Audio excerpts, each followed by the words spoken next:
Na muhari gani mwanafamilia wa Mapro Media, karibu sana katika segment ya kimichezo ambapo tunajadili kwa pamoja kuhusiana na habari zote za kimichezo ambazo zimekuwa zikijiri na tumekuwa tukikuwekea hapa kila siku. Nikuombe tu wewe mwanafamilia wa Mapro Media, tafadhali bonyeza neno subscribe chini ya video hii, kisha bonyeza alama kengele ili usipitwe na zile updates zote ambazo zitakuwa zikiwekwa hapa kila siku.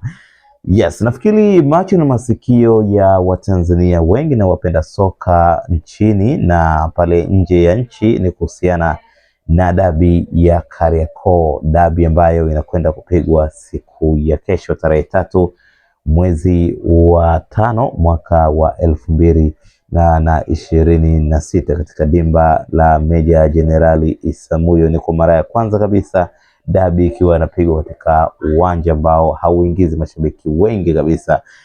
Sasa kikubwa katika dabi hiyo ni kwamba klabu ya soka ya Yanga ambao watakuwa wageni katika mchezo huo wako hatarini kukosa baadhi ya wachezaji kutokana na masuala mbalimbali ambayo yamewakabili. Kuna ambao watakosekana kutokana na majeraha na kuna ambao watakosekana kutokana na adhabu walizopatiwa na bodi ya ligi kuu Tanzania bara. Sasa ni kupeleke moja kwa moja ni nani na nani ambaye kesho atakosekana katika dabi hiyo, na endapo kikosekana nafikiri itakuwa pia ni moja kati ya changamoto ambazo pengine mwalimu Pedro Gonçalves anatakiwa atengeneze mikakati kabisa ya kukabiliana na jambo hilo, kwa sababu itakuwa ni kitu ambacho kiukweli kitaleta sintofahamu kwa upande wa Yanga.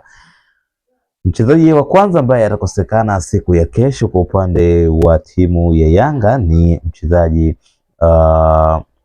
Dickson Job ambaye bado anaendelea kuguza majeraha licha ya kuanza mazoezi ya hapa na pale kidogo, lakini ndio hivyo tena. Amekuwa ni mchezaji ambaye kwa mechi kadhaa amekosekana baada ya kupata jeraha na alifanywa operation ya goti, na mpaka hivi sasa anaendelea vizuri, lakini bado hajafikia katika ile hatua ya kuanza kurudi uwanjani kwa maana kucheza mechi, hususan hizi mechi kubwa bado. Kwa hiyo Dickson Job ni moja kati ya wachezaji ambao watakosekana siku ya kesho, lakini pia mchezaji mwingine ambaye atakosekana siku ya kesho ni mchezaji Mudathir Yahya Abbas ambaye pia yeye atakosa mchezo huo wa ligi kuu Tanzania bara NBC Premier League dhidi ya Simba Sports Club kutokana na kuitumikia adhabu ambayo amepatiwa. Kwa hiyo ni wachezaji wawili ambao bila shaka wataikosa dabi hiyo, na ukiangalia ni wachezaji ambao ni tegemezi, wachezaji ambao wamekuwa wakisaidia timu mara kwa mara katika michezo mbalimbali, hususan katika dabi kama hizi. So kuwakosa wao imekuwa ni kitu ambacho Young Africans wanatakiwa pia watengeneze mazingira mazuri ya kuhakikisha kwamba wana replace nafasi zao na wanaweka mikakati ambayo itakuwa imetoa ule kutokuwepo kwao basi kusionekane ni mapungufu kwa timu.